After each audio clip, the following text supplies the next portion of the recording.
ข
อนอบน้อมแด่พระผู้มีพระภาคเจ้าพระองค์นั้น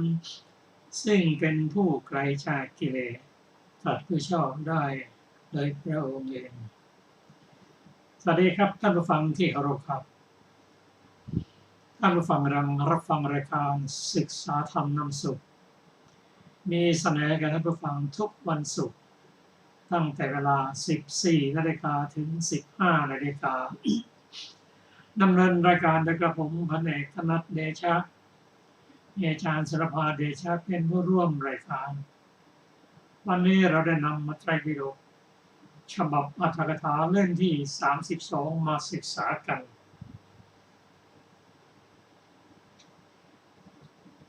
ในอกรรมนิยวรรคที่ 3ซึ่งเกี่ยวกับจิตที่อบรมและไม่ได้อบรมผมจะเรียนพระสูตรให้ฟังร่วมกันอันนี้พระองค์ตรัสว่าพระองค์ย่อมไม่เล็งเห็นธรรมอื่นแม้อย่างที่ไม่อบรมแล้วย่อมไม่ควรแก่การงานเหมือนจิตดูก่อนพิสุทธิ์ทั้งหลายจิตที่ไม่อบรมแล้วย่อมไม่ควรแก่การงานข้อต่อมาพระองค์ตรัสว่าดูก่อนพิสุทธิ์ทั้งหลายเราย่อมไม่เล็งเห็นธรรมอื่นแม้อย่างหนึ่งที่อบรมแล้วย่อมควรแก่การงานเหมือนจิตดูก่อนพิสุทธิ์ทั้งหลายจิตที่อบรมแล้วย่อมควรแก่การงานก่อนอื่นเราจะมาศึกษากันว่าจิตที่ไม่ได้อบรมและอบรมแล้วนั้นจิตคืออะไรจิตก็คือธรรมชาติที่รู้อารมณ์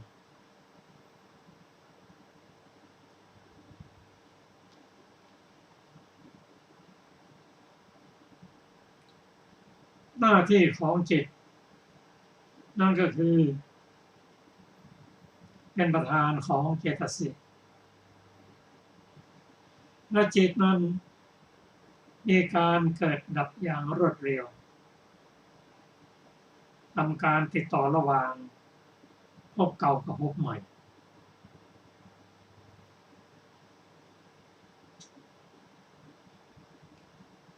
มีสังขารเป็นเหตุใกล้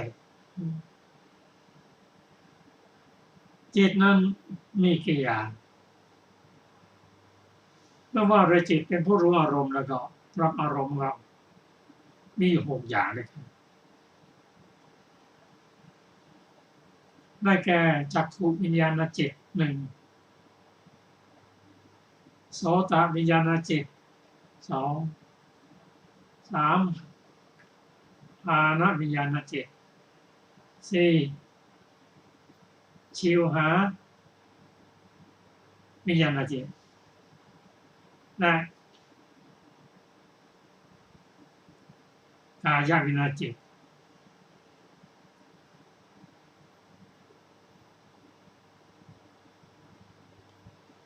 และมโนวิญญาณจิตมี6 อย่างด้วยกันจิตเกิดขึ้นได้อย่างไรทางพุทธศาสนานั้นกล่าวว่าทุกสิ่งทุกอย่างต้องมีเหตุมีปัจจัยถึงเกิดขึ้นได้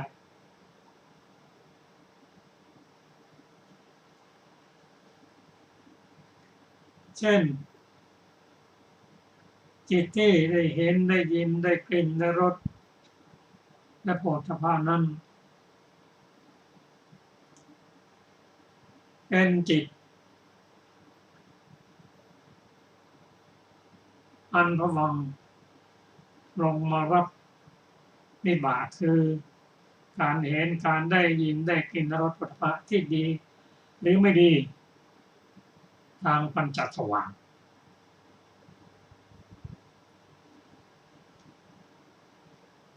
จิตเห็นหรือจักขุวิญญาณจิตนั้นเกิดขึ้นได้เพราะอาศัยจักขุวิญญาณที่ดีและมีรูปารมณ์การเห็นจะเกิดขึ้นได้ก็ต้องอาศัยประสาทตาดีให้มีรูปและยังมีมนสิการะเพิ่มขึ้นมา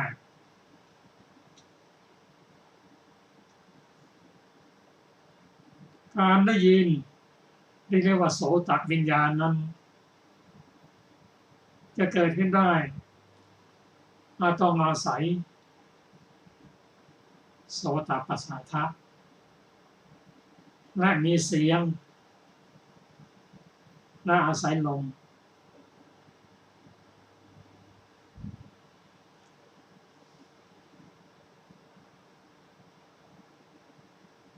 ฆานวิญญาณคือการได้กลิ่นฆานวิญญาณก็ต้องอาศัย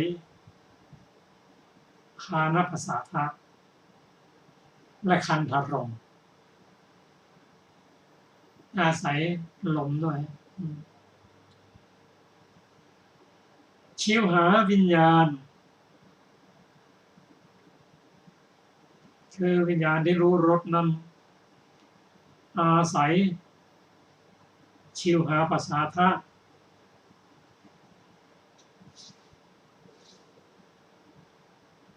และรสของอาหาร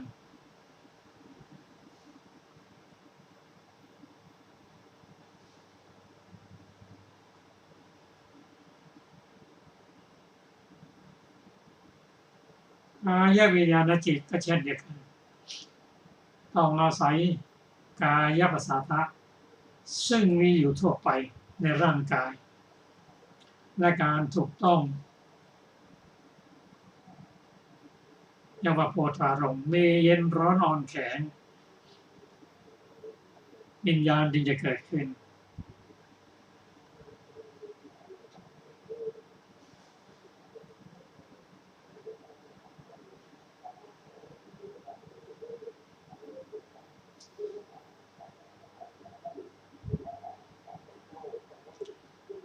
บางทีต้องเรียกว่า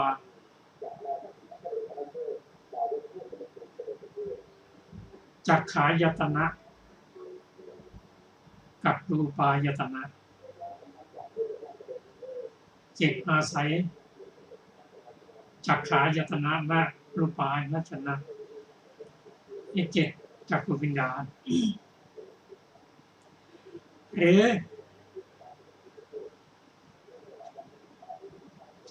โสตายตนะกับสัทธายตนะ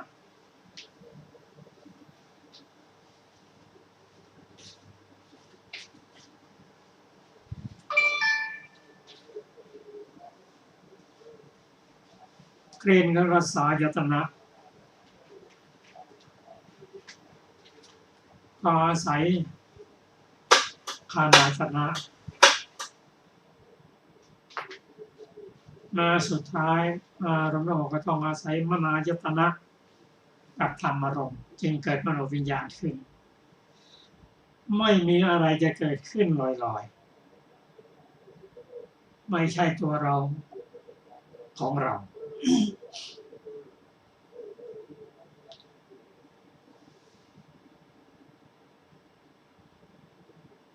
แต่วิญญาณที่เราจะพูดถึงวันนี้ก็คือมโนวิญญาณเพราะว่าวิญญาณได้เกิดขึ้นจากทางปัญจทวารนั้นเกิดขึ้นเพื่อรับวิบากว่าดีหรือไม่ดีและกันดับไป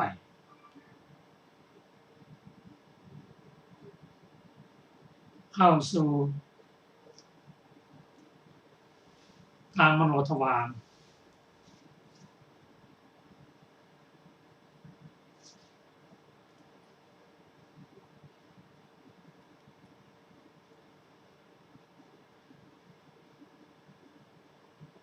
กล่าวกันไว้ในพระวินัยว่า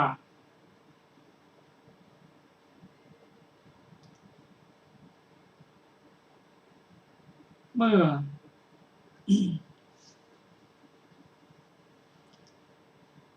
เข้าสู่ทางมโนทวารแล้วในทางโมชฌันนะ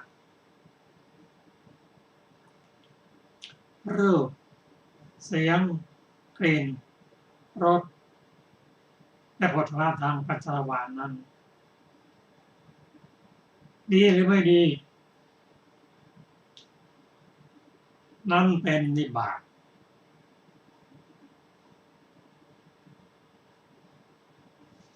ส่วนกุศลอกุศลจะเกิดขึ้นท่านกล่าวว่าเกิดในชาวนานั่นเองเพราะ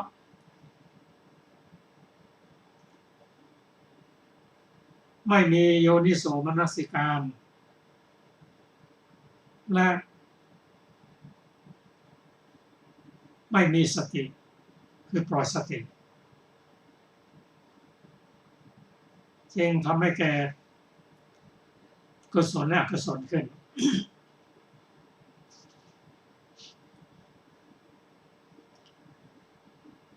ส่วนทางมโนวิญญาณนั้นเกิดขึ้นเพราะอาศัยธรรมายตนะกับธรรมารมณ์รับอารมณ์ได้กว้างขวางมากหนึ่งรับต่อจาก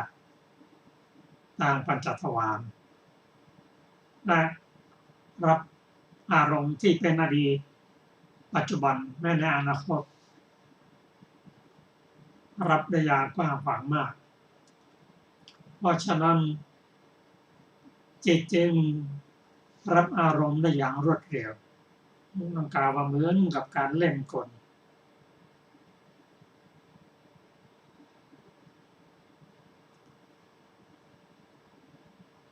และที่กล่าวว่าที่พระองค์ตรัสว่าเราย่อมไม่เล็งเห็นธรรมอื่นหนึ่งแม้อย่างหนึ่งที่ไม่อบรมแล้ว ย่อมไม่ควรแก่การงานเหมือนจิตนั่นคือพอมโนทวารรับอารมณ์ทางปัญจทวาร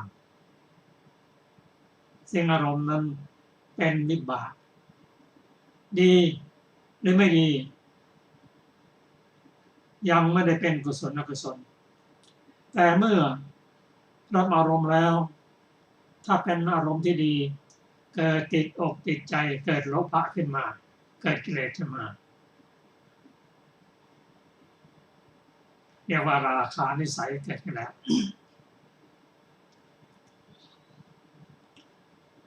ถ้าเป็นอารมณ์ที่ไม่ดีแล้วก็โกรธก็เคืองไม่พอใจอธิฆานิสัยก็เกิดขึ้น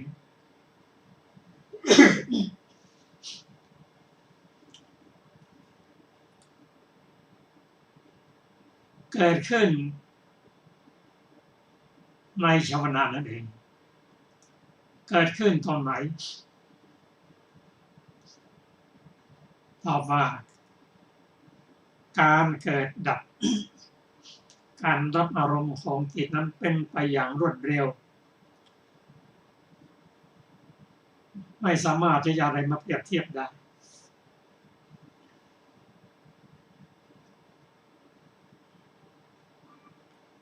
หนึ่งรับมือเดียวเกิดดับหลายแสนโกรธขณะ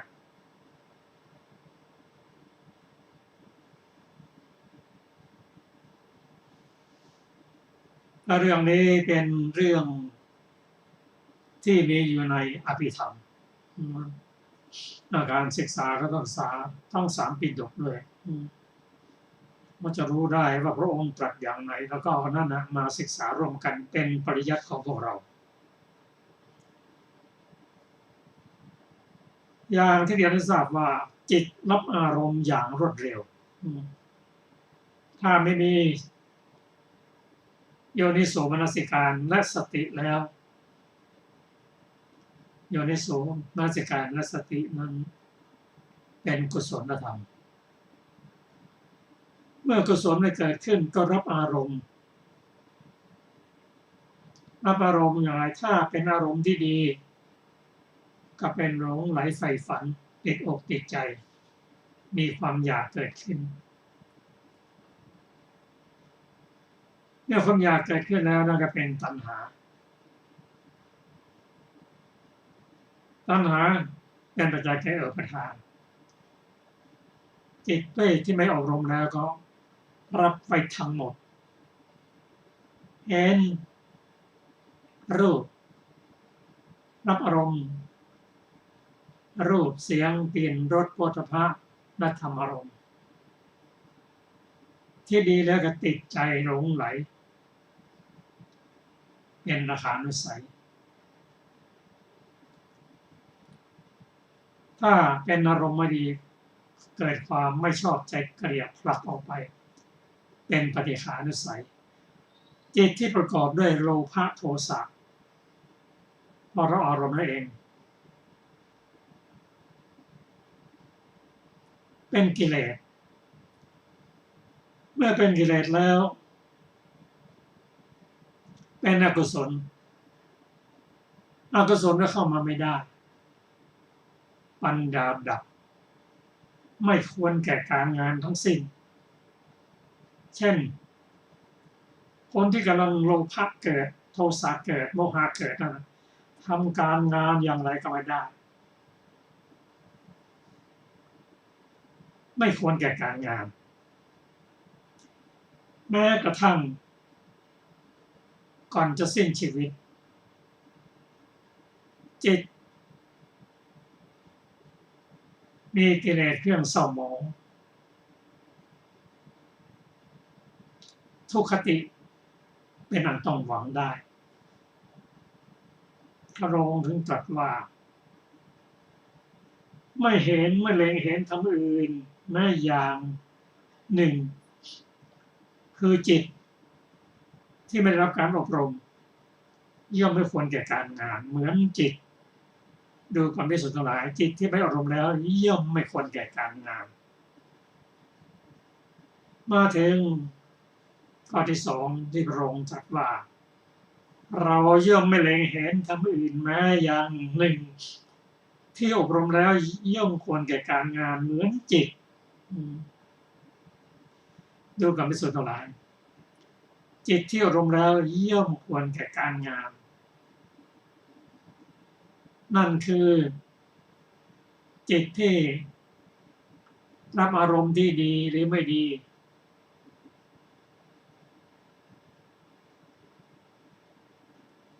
จะเป็นรูปรสกลิ่นเสียงสัมผัสก็ตามจะดีหรือไม่ดีก็ตามให้รู้ว่านั่นเป็นนิบาตเป็นผลที่เราจะต้องรับในชาตินี้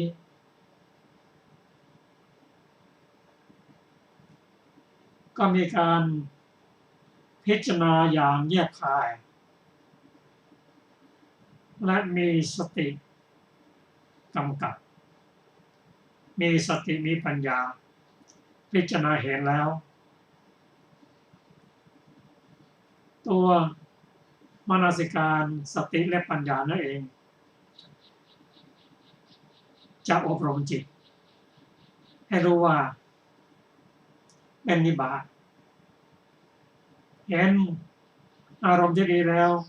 รับอารมณ์ดีแล้วไม่ติดใจสงสัยอารมณ์เป็นสุขรับความสุขตามสมควรเมื่ออารมณ์ไม่ดีก็ต้องรับสิ่งที่ไม่ดีรับทุกข์ตามสมควรเพราะเป็นวิบากจึงไม่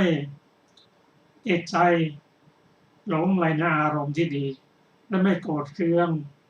อารมณ์ที่ไม่ดีอันนี้เป็นจิตที่อบรมแล้ว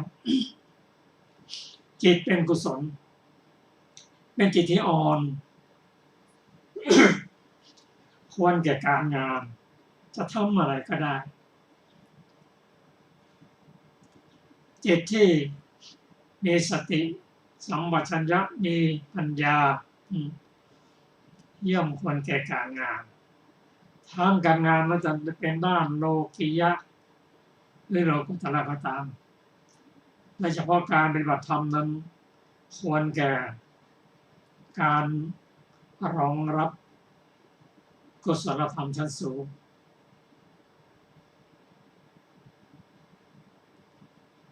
การงานที่ทำแล้วก็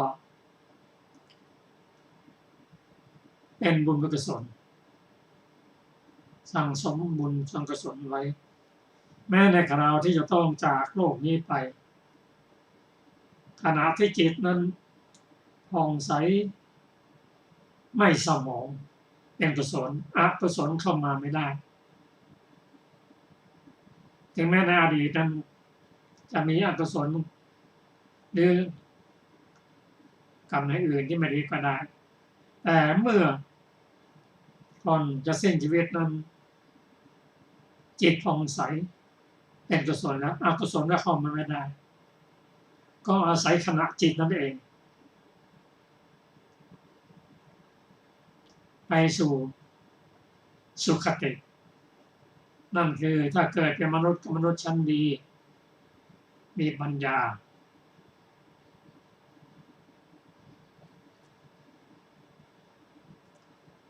หรือไม่ก็เกิดเป็นเทวดา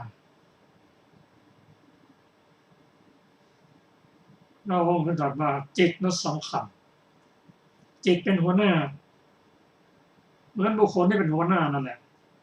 แต่หัวหน้าดีสยายอื่นก็ดีหมดแต่จิตจะดีนั้นก็ต้องอาศัย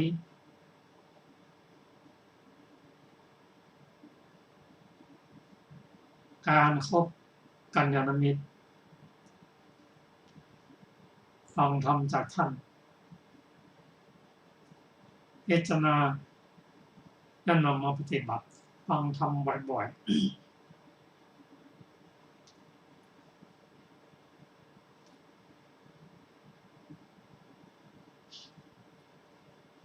พระองค์ตรัสว่าพระองค์ย่อมไม่เล็งเห็นธรรมอื่นแม้อย่างหนึ่งที่อบรมแล้ว ย่อมเป็นไปเพื่อประโยชน์อย่างใหญ่เหมือนจิตนี่เรามาว่าสิ่งที่ภิกษุได้นำไปพิจารณาและปฏิบัตินั้นการอบรมจิตนั้นก็ท่านทำไว้เป็นลำดับไปโดยปกติจิตนั้นย่อมน้อมไปในทางอกุศลทั้งนี้เพื่ออะไรเพราะจะได้วนเวียนอยู่ในวัฏฏะไม่ต้องออกไปนอกโลกเราวนอยู่นี้เองเพราะฉะนั้นคนที่จะออกจากโลกเราต้องได้รับการอบรมอาศัยโสดาปัตติยังคะมาปฏิบัติ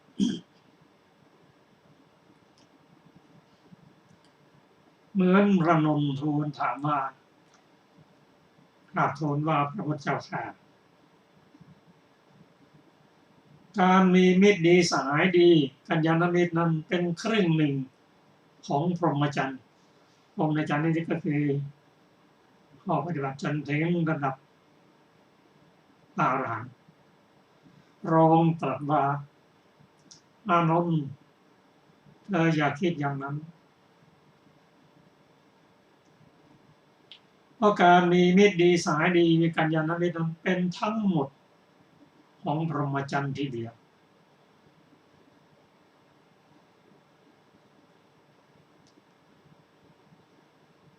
จิตนั้นรับอารมณ์อย่างรวดเร็วโลภะมั่งโทสะโมหะมั่งกลิ้งกลับไปมาจับอารมณ์ไม่มั่นเพราะอารมณ์เข้ามามากมายเหลือเกินพระองค์สอนให้ฝึกจิต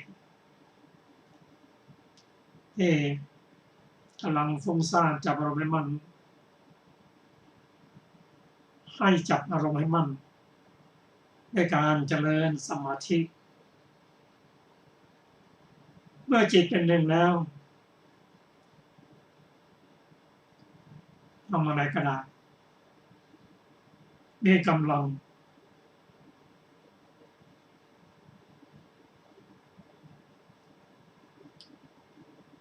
พระสงฆ์ท่านเห็นว่าโดยปกติแล้วกิเลสต่างๆย่อมเกิดขึ้นฟุ้งขึ้นในขณะที่เราไม่มีสติหรือไม่มีโยนิโสมนสิการก็ตามเพราะสิ่งเหล่านี้เป็นธรรมดาของปุถุชนเหมือนนิวรณ์5ที่เราศึกษามานั้นนะมีทุกคนจะมากจะน้อยแล้วกันบอกจะหมดจริงๆได้เมื่อไหร่นิวรณ์5นั้นตัดได้เด็ดขาดได้ปัญญาในอรหัตตมรรค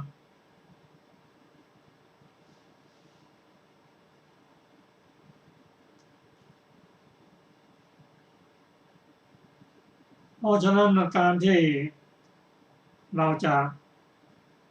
ข่มนิวรณ์5ได้ก็ต้องอาศัยฌานฌานที่1มีวิตกวิจารปิติสุขเอกคตา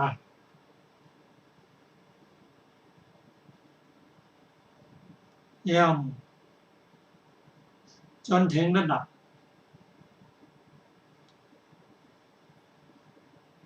รู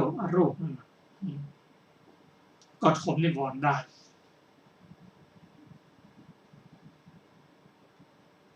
ลด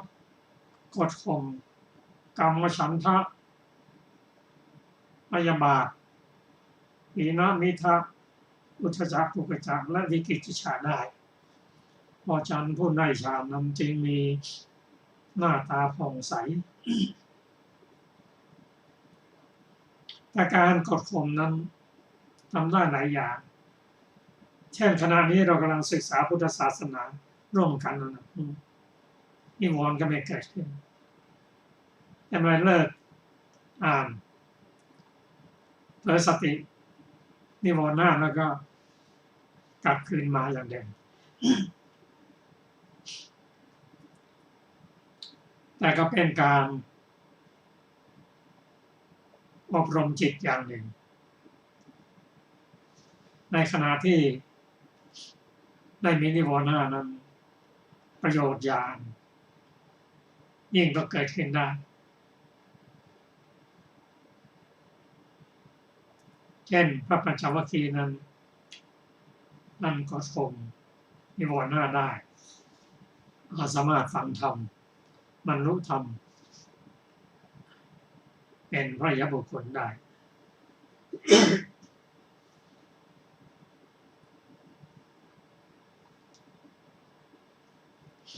นี่เป็นการ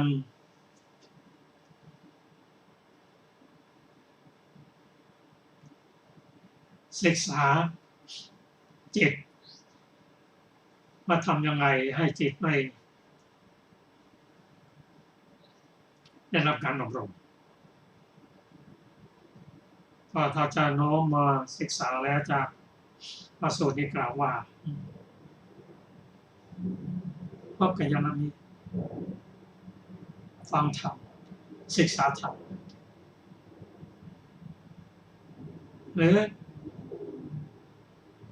เจริญสมาธิแต่ทั้งหมดทั้งสิ้นนั้นเป็นการกดข่มเป็นการอบรมจิตในระดับของโลกิยะ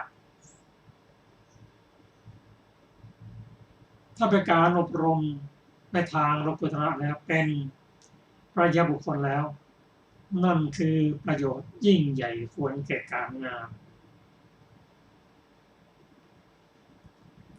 ครับเราจะมาศึกษาเรื่องจิตกันต่อก็ขอเชิญอาจารย์สุรภา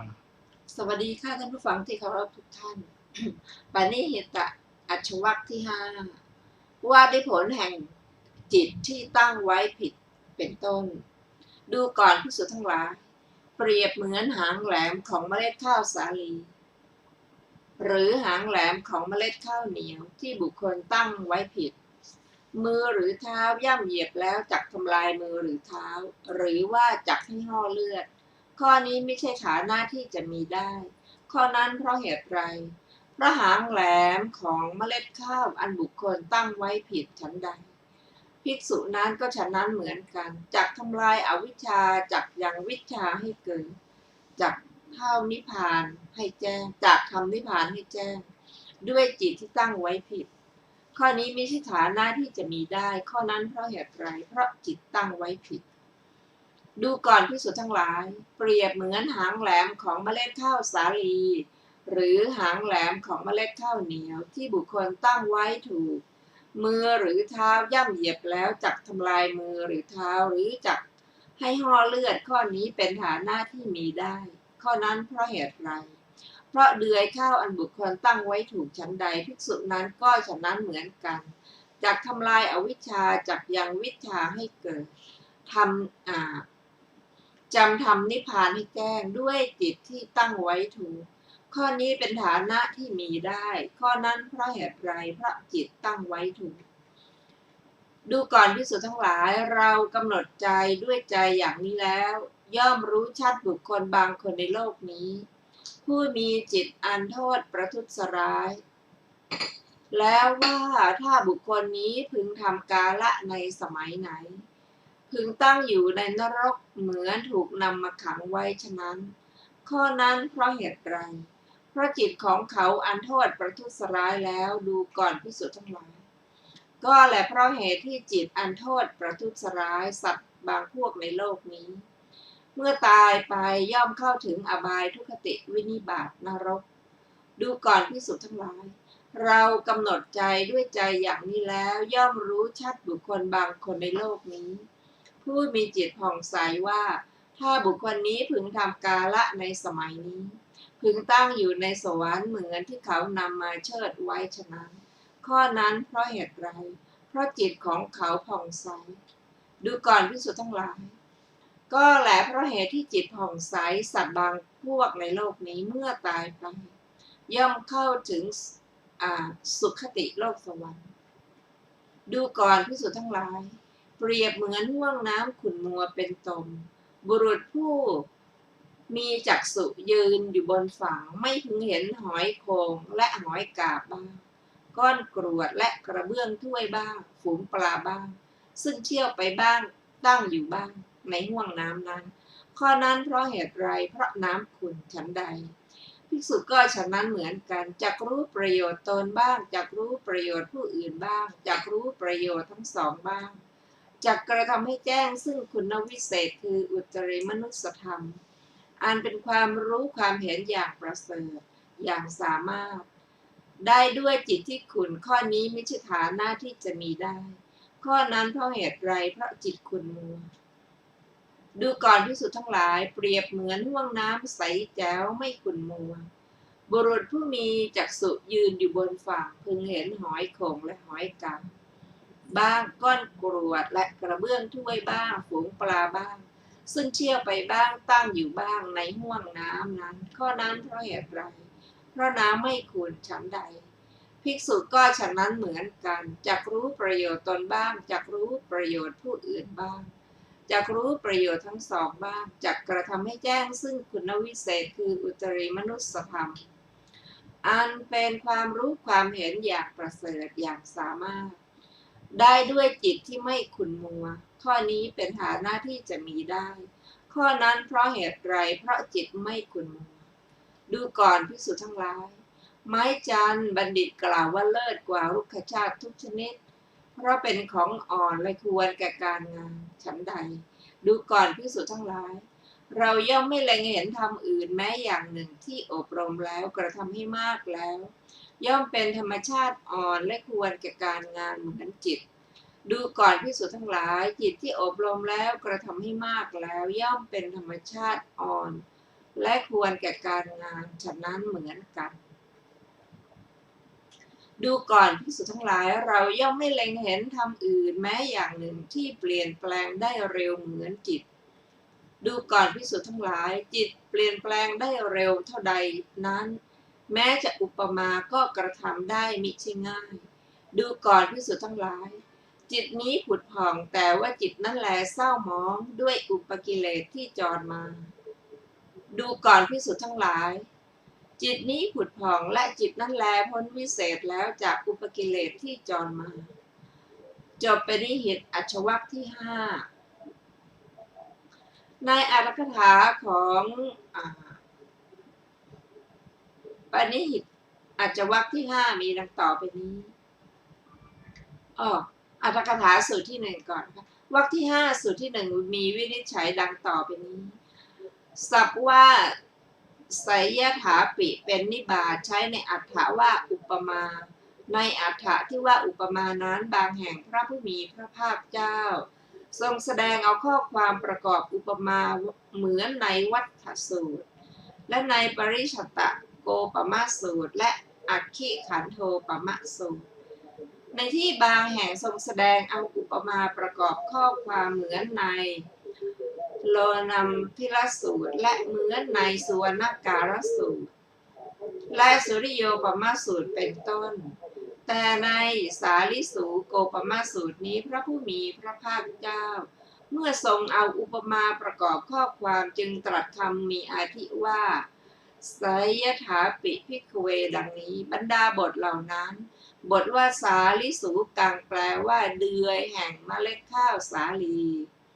แม้ในเดือยแห่งข้าวเหนียวก็นัยนี้เหมือนกันว่าศัพท์มีอรรถว่าวิกัปไม่แน่นอนบทว่ามิจฉาปณิหิตังแปลว่าตั้งไว้ผิดอธิบายว่าไม่ตั้งให้ปลายขึ้นโดยประการที่อาจจะทิ่มเอาไว้เอาได้บทว่าพิชิตสติความว่าจักทำลายหรือคือจักเฉือนผิวบทว่ามิจฉาปณิหิเตนะจิเตนะแปลว่าด้วยเหตุที่ตั้งไว้ผิดคำนี้ท่านกล่าวหมายเอาจิตที่เกิดขึ้นด้วยอำนาจวัฏฏะบทว่าอวิชชังได้แก่ความไม่รู้อย่างใหญ่มากด้วยความทึบเป็นความไม่รู้ในฐานะแปดบทว่าวิชชังในคำวิชชังอุปมาเทศตินี้ได้แก่ ญาณอันสัมปยุทธ์ด้วยอรหัตมรรคบทว่านิพพานังได้แก่อมตะคุณชาติที่ไม่ตายที่ท่านกล่าวไว้อย่างนั้นก็โดยเป็นคุณชาติออกจากกิเลสเครื่องร้อยรัดคือตัณหาบทว่าสัจฉิกริสติได้แก่กระทำให้ประจักษ์จบอรรถกถาสูตรที่หนึ่งอรรถกถาสูตรที่สองมีดังต่อไปนี้บทว่าสัมมาปณิหิตังความว่าตั้งไว้ดีเพราะกระทำให้ปลายขึ้นโดยที่สามารถจะทิ่มได้ในบทว่าอักกันตังเหยียบนี้ย่อมชื่อว่าเหยียบด้วยเท้านั้นถ้าเป็นมือก็ต้องเอามือบีบแต่ในที่กล่าวว่าเหยียบเหมือนกันก็เนื่องด้วยเป็นศัพท์ที่ใช้จนชินก็ในสูตรนี้มีอริยวงหารเพียงเท่านี้ถามว่าก็เพราะเหตุไรท่านจึงไม่ถือเอาสิ่งอื่นๆที่ใหญ่มีน้ำไม้มะรื่นเป็นต้นถือเอาแต่เดือยข้าวสาลีเดือยข้าวเหนียวซึ่งเป็นของอ่อนไม่แข็งแก้ว่าเพื่อแสดงว่าอกุศลกรรมแม้มีจำนวนน้อยก็สามารถฆ่ากุศลกรรมได้เหมือนอย่างว่าเดือยข้าวสาลีหรือเดือยข้าวเหนียวที่อ่อนไม่แข็งหรือหนามของไม้มะเรื่อนและหนามของไม้มีหนามเป็นต้นอันใหญ่ๆก็ตามทีในบรรดาหนามเหล่านั้นหนามชนิดใดชนิดหนึ่งที่ตั้งไว้ผิดไม่สามารถที่จะตำมือหรือเท้าหรือทำให้ห่อเลือดแต่ที่ตั้งไว้ถูกทางย่อมสามารถฉันใดกุศลมีจำนวนน้อยไม่ว่าจะเป็นการให้ใบไม้ประมาณกำมือหนึ่งหรือกุศลใหญ่ๆเช่นการให้ของเวลารามเป็นต้นก็ตามเถิดถ้าปรารถนาวัตสมบัติจิตชื่อว่าตั้งไว้ผิดด้วยอำนาจอิงวัตตะสามารถนำวัตตะเท่านั้นมาให้หาสามารถนำวิวัตตะมาให้ไม่ฉะนั้นเหมือนกันแต่เมื่อบุคคลปรารถนาวิวัตตะอย่างนี้ว่าขอทานของเรานี้จงนำมาซึ่งความสิ้นอาสวะตั้งชื่อว่าตั้งไว้ชอบด้วยอำนาจวิวัตตะย่อมสามารถให้ทั้งพระอรหันต์ทั้งปัจเจกโพธิญาณทีเดียวสมจริงดังคำที่ท่านกล่าวไว้ว่าปฏิสัมภิทาหนึ่งวิโมกข์หนึ่งสาวกบารมีหนึ่งปัจเจกโพที่หนึ่งพุทธภูมิหนึ่งทั้งหมดนั้นบุคคลย่อมได้ด้วยจิตที่ตั้งไว้ชอบนั้นก็ในสองสูตรนี้ท่านกล่าวทั้งวัตตะและวิวัตตะจบอรรถกถาสูตรที่สองต่อไปเป็นอรรถกถาสูตรที่สามในสูตรที่สามมีวินิจฉัยดังต่อไปนี้บทว่าปทุถะจิตตังได้แก่จิตอันโทสะประทุษร้ายแล้วบทว่าเจตสาเจโตปริฉะความว่ากำหนดจิตของเขาด้วยจิตของตนบทว่ายถาพตังนิกิตโขความว่าพึงเห็นว่าตั้งอยู่ในนรกนั่นแลเหมือนถูกนำมาทิ้งไว้คือวางไว้บทว่าอปายังเป็นต้นทั้งหมดเป็นคำไวยพจน์ของนรกจริงอยู่นรกปราศจากความสุขคือความเจริญจึงชื่อว่าอบายภูมิเป็นที่ไปคือเป็นที่แล่นไปแห่งทุกข์เพราะฉะนั้นจึงชื่อว่าทุกขติชื่อว่าวินิบาตเพราะเป็นที่ที่บุคคลผู้มักทำชั่วตกไปไร้อำนาจชื่อว่านรกเพราะอัตถะว่าไม่มีดุจที่น่ายินดีจบอรรถกถาสูตรที่สามอรรถกถาสูตรที่สี่ในสูตรที่สี่มีวินิจฉัยดังต่อไปนี้บทว่าปัสสนังได้แก่ผ่องใสโดยความผ่องใสด้วยศรัทธาบทว่าสุขติงได้แก่ภูมิที่เป็นไปได้แก่ภูมิเป็นที่ไปแห่งสุขบทว่าสักคังโลกังได้แก่โลกอันเลอเลิศด้วยสมบัติมีรูปสมบัติเป็นต้นจบอรรถกถาสูตรที่สี่ในอรรถกถาสูตรที่ห้ามีวินิจฉัยดังต่อไปนี้บทว่าอุทธกะระหะโทแปลว่าห่วงน้ำบทว่าอาวิโลได้แก่ไม่ใสบทว่าลุลิโตได้แก่ไม่สะอาดบทว่ากาลลีภูโตแปลว่ามีเปลือกตมพึงทราบวินิจฉัยในค สิบปะสัมพุกางเป็นต้นดังต่อไปนี้ หอยโขงและหอยกาบชื่อว่าสัปปิสัมพุกะก้อนกรวดและกระเบื้องชื่อว่าสักขรักชละฝูงคือกลุ่มแห่งปลาทั้งหลายเหตุนั้นจึงชื่อว่ามัชฌคุมพะฝูงปลาบทว่าจรันตัมปิติดถัมปินี้มีอธิบายว่าก้อนกรวดและกระเบื้องหยุดอยู่อย่างเดียวนอกนี้หยุดอยู่ก็มีว่ายไปก็มีเหมือนอย่างว่าระหว่างแม่โคที่ยืนอยู่ก็ดีหยุดอยู่ก็ดีนอนอยู่ก็ดีโคนอกนั้นก็ถูกเรียกว่าเที่ยวไปเพราะอาศัยโคตัวที่กำลังเที่ยวไปว่าโคเหล่านี้เที่ยวไปอยู่ชั้นใดก้อนกรวดและกระเบื้องทั้งสองแม้นอกนี้เขาเรียกว่าหยุดเพราะอาศัยก้อนกรวดและกระเบื้องที่หยุดแม้ก้อนกรวดและกระเบื้องที่เขาเรียกว่าว่ายไปก็เพราะว่าอาศัยฝูงปลาซึ่งกำลังว่ายไปฉะนั้นบทว่า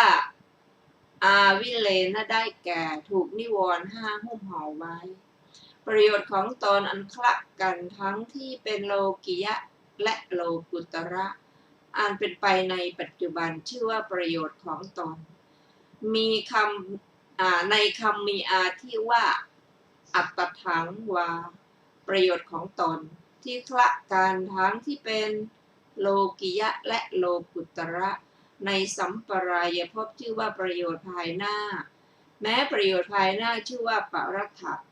เพราะประกอบด้วยประโยชน์ของบุคคลอื่นประโยชน์ทั้งสองนั้นชื่อว่าอุพยัตถะประโยชน์ทั้งสองอีกอย่างหนึ่งประโยชน์ส่วนโลกิยะและโลกุตระที่เป็นไปในปัจจุบันและสัมปรายภพของตนชื่อว่าประโยชน์ตนประโยชน์เช่นนั้นนั่นแลของผู้อื่นชื่อว่าประโยชน์ของผู้อื่นแม้ประโยชน์ทั้งสองนั้นก็ชื่อว่าอุพยัตถะประโยชน์ทั้งสองบทว่ากุตริงวามนุษยธรรมมาได้แก่อันยิ่งกว่าธรรมของมนุษย์กล่าวคือกุศลกรรมบท10ประการจริงอยู่ธรรม10ประการนี้แม้ไม่มีคนอื่นชักชวนท่านก็เรียกว่ามนุษยธรรมเพราะเป็นธรรมที่มนุษย์ผู้เกิดความสังเวชมาทานด้วยตนเองในท้ายแห่งสันถันตรกับที่ฆ่าฟันกันด้วยศาสตราวุธแต่ฌานและวิปัสสนามรรคและผลพึงทราบว่ายิ่งไปกว่ามนุษยธรรมนั้นบทว่ามละมริยานะทัสสันวิเศสังความว่าคุณวิเศษกล่าวคือญาณทัศนะอันควรแก่พระอริยะทั้งหลายหรือที่สามารถทำให้เป็นอริยะจริงอยู่ญาณนั้นแลพึงทราบว่าญาณพระอัฏฐว่ารู้ว่าทัศนะพระอัฏฐว่าเห็นคำว่าอะละมริยญาณทัศนะวิเศษสังนี้เป็นชื่อของทิพจักขุญาณวิปัสสนาญาณมรรคญาณพละญาณและปัจเจเวคขณญาณจบอัตถกถาสูตรที่5อัตถกถาสูตรที่6ในสูตรที่6มีวินิจฉัยดังต่อไปนี้บทว่าอัจโฉแปลว่าไม่มีมนทินบาลีว่าปัสสันโนคือใสดังนี้ก็ควรบทว่าวิปัสสันโนแปลว่าใสดีบทว่าอนาวิโลแปลว่าไม่ขุ่นมัวอธิบายว่าบริสุทธิ์ท่านอธิบายไว้ว่าเว้นจากฟองน้ำสาหร่ายและจอกแหนบทว่าอนาวิเลนะได้แก่ปราศจากนิวรณ์5คำที่เหลือมีนัยยะดังกล่าวแล้วในสูตรที่4นั่นแลในสูตรทั้งสองนี้ท่านกล่าวทั้งวัตตะทั้งวิวัตตะนั่นแลจบอัตถกถาสูตรที่6ต่อไปเป็นอัตถกถาสูตรที่7ในสูตรที่7มีวินิจฉัยดังต่อไปนี้บทว่ารุกขชาตานังเป็นชาติวิภัตใช้ในอัฏฐปฐมาวิภัตอธิบายว่ารุกขชาตานิคือต้นไม้ทั้งหลายบทว่ารักขชาตานินี้เป็นชื่อของต้นไม้ทั้งหลายบทว่ายะทิทางเป็นเพียงนิบาต บทว่ามุทุตายะได้แก่เพราะไม้เป็นไม้อ่อนทรงสั่งว่าต้นไม้บางชนิดเลิศแม้ด้วยสีบางชนิดเลิศด้วยกลิ่นบางชนิดเลิศด้วยรสบางชนิดเลิศด้วยเป็นของแข็งส่วนไม้จานเป็นเลิศคือประเสริฐเพราะเป็นไม้อ่อนและเหมาะแก่การงานในคำว่าจิตตังภิกขเวภาวิตังพหูลีกะตังนี้ท่านประสงค์เอาจิตที่อบรมและกระทำบ่อยๆด้วยอำนาจสมถะและวิปัสสนาส่วนท่านกุรุณทกวาสีปุสะมิตรเถระกล่าวว่าท่านผู้มีอายุจิตในจตุทัชฌานอันเป็นบาทของอภิญญานั้นชื่อว่าจิตอ่อนโยนและเหมาะแก่การงานโดยส่วนเดียวจบอรถาสูตรที่7ส่วนอรถถาสูตรที่8มีวินิจฉัยดังต่อไปนี้ในบทว่าเอวังละหุปริวัตตังความว่าเกิดเร็วดับเร็วด้วยอาการอย่างนี้ศัพท์ว่ายาวันจะเป็นนิบาตใช้ในอัฏฐะเท่ากับอธิมัตตะมีประมาณยิ่งอธิบายว่ามิใช่ทำได้อย่างง่ายนะบทว่าอีทางเป็นเพียงนิบาตในบทว่าจิตตังก่อนอื่นอาจารย์บางพวกกล่าวว่าเป็นภวังคจิตแต่ท่านปฏิเสธคำนั้นแล้วกล่าวว่าจิตดวงใดดวงหนึ่งโดยที่สุดแม้จักขุวิญญาณก็ประสงค์เอาว่าจิตในที่นี้แต่ในที่นี้พระเจ้ามิลินตรัสถามพระนาคเษนเถระผู้เป็นพระธรรมกถึกว่าท่านพระนาคเษนจิตสังขารที่เป็นไปชั่วขณะลัดนิ้วมือเดียวถ้าเป็นรูปร่างจะเป็นกองใหญ่เท่าไรพระนาคเษนตอบว่ามหาบพิตรข้าวเปลือก100 วาหะย่อนครึ่งวาหะ7 อัมพนะและ2 ตุ่มพระย่อมไม่ถึงแม้การนับย่อมไม่ถึงแม้การคำนวณย่อมไม่ถึงแม้ส่วนของการคำนวณแห่งจิตที่เป็นไปชั่วขณะลัดนิ้วมือเดียวถามว่าเมื่อเป็นเช่นนั้นเพราะเหตุไรพระสัมมาสัมพุทธเจ้าจึงตรัสว่าแม้ข้ออุปมาก็ทำได้มิใช่ง่ายแก้ว่าก็แม้ท่านปฏิเสธอุปมาด้วยข้าวเปลือกก็ได้กระทำอุปมาความยาวของกัปโดยเปรียบเทียบกับภูเขาโยชน์หนึ่งกับพระนครเต็มไปด้วยเมล็ดพันธุ์ผักกาดยาวโยชน์หนึ่งเปรียบทุกข์ของสัตว์นรกโดยเปรียบด้วยจบแทงด้วยหอก100 เล่มเปรียบความสุขในสวรรค์โดยเปรียบเทียบกับสมบัติพระเจ้าจักรพรรดิฉันใดแม้ในที่นี้ก็พึงกระทำอุปมาฉันนั้นในมิลินทปัญหานั้นท่านกระทำอุปมาด้วยอำนาจคำถามอย่างนี้ว่าท่านเจ้าข้าทำอุปมาได้ไหมในสูตรนี้ท่านไม่กระทำอุปมาไว้เพราะไม่มีการถาม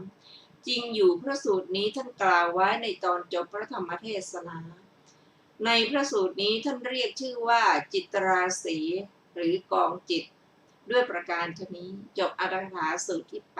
8อรรถกถาสูตรที่9ในสูตรที่9มีวินิจฉัยดังต่อไปนี้บทว่าปภัสสรังได้แก่ขาวคือบริสุทธิ์บทว่าจิตตังได้แก่ภวังคจิตถามว่าก็ชื่อว่าสีของจิตมีไหมมีหรือแก้ว่าไม่มีจริงอยู่จิตจะมีสีอย่างหนึ่งมีสีเขียวเป็นต้นหรือจะเป็นสีทองก็ตามจะอย่างใดอย่างหนึ่งท่านก็เรียกว่าประภัสสรเพราะจิตบริสุทธิ์แม้จิตนี้ชื่อว่าบริสุทธิ์เพราะปราศจากอุปกิเลสเหตุนั้นจึงชื่อว่าประภัสสรบทว่าตันจะโขได้แก่ภวังคจิตนั้นบทว่าอาคันตุเกหิได้แก่อุปกิเลสที่ไม่เกิดร่วมกันหากเกิดในขณะแห่งชวนะจิตในภายหลังบทว่าอุปกิเลเสติความว่าภวังคจิตนั้นท่านเรียกว่าชื่อว่าเศร้าหมองแล้วเพราะเศร้าหมองแล้วด้วยกิเลสมีราคะเป็นต้นเศร้าหมองอย่างไรเหมือนอย่างว่าบิดามารดาหรืออุปัชฌาย์อาจารย์มีสมบูรณ์ด้วยความประพฤติไม่ดุด่าไม่ให้การศึกษาไม่พร่ำสอนบุตรหรืออันเตวาสิกและสัตถิวิหาริกของตน เพราะเหตุที่บุตรและสัตว์ที่วิหาริกอันเตวาสิกเป็นผู้ทุศีลมีความประพฤติไม่สมบูรณ์ด้วยวัตรปฏิบัติ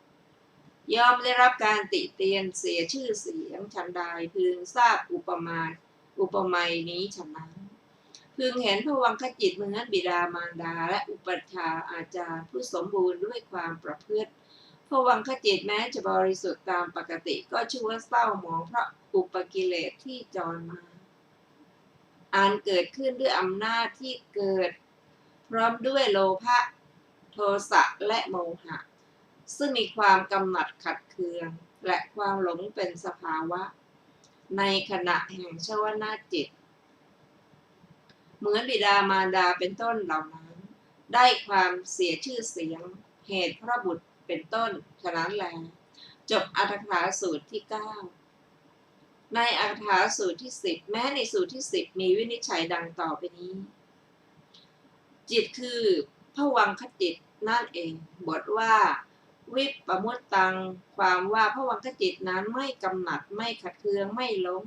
ในขณะแห่งชวนะจิตเกิดขึ้นด้วยอำนาจกุศลจิตที่เป็นญาณสัมปยุตประกอบด้วยไตรเหตุเป็นต้น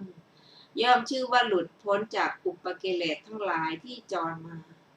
แม้ในที่นี้ภวังคจิตนี้ท่านเรียกว่าหลุดพ้นแล้วจากอุปกิเลสทั้งหลายที่จรมาด้วยอำนาจกุศลจิตที่เกิดขึ้นในขณะแห่งชวนะจิตเหมือนมารดาเป็นต้นได้รับความสรรเสริญและชื่อเสียงว่าพวกเขาช่างดีแท้ยังบุตรเป็นต้นให้ศึกษาโอวาทอนุสาสอยู่ดังนี้เหตุเพราะบุตรเป็นต้นเป็นผู้มีศีลสมบูรณ์ด้วยความประพฤติฉะนั้นจบอรรถกถาสูตรที่ 10และจบอรรถกถาปณิหิตะอัจฉวรรคที่ 5ท่านผู้ฟังที่เคารพค่ะวันนี้รายการศึกษาธรรมนำสุขก็ได้หมดเวลาลงแล้วขอบพระคุณทุกท่านที่ได้ร่วมศึกษาด้วยกันเราจะมาพบกันใหม่ในวันพรุ่งนี้นะคะเวลา 15 นาฬิกาเป็นต้นไปขอมีความสุขสวัสดีเจริญในธรรมยิ่งสวัสดีค่ะ สวัสดีครับ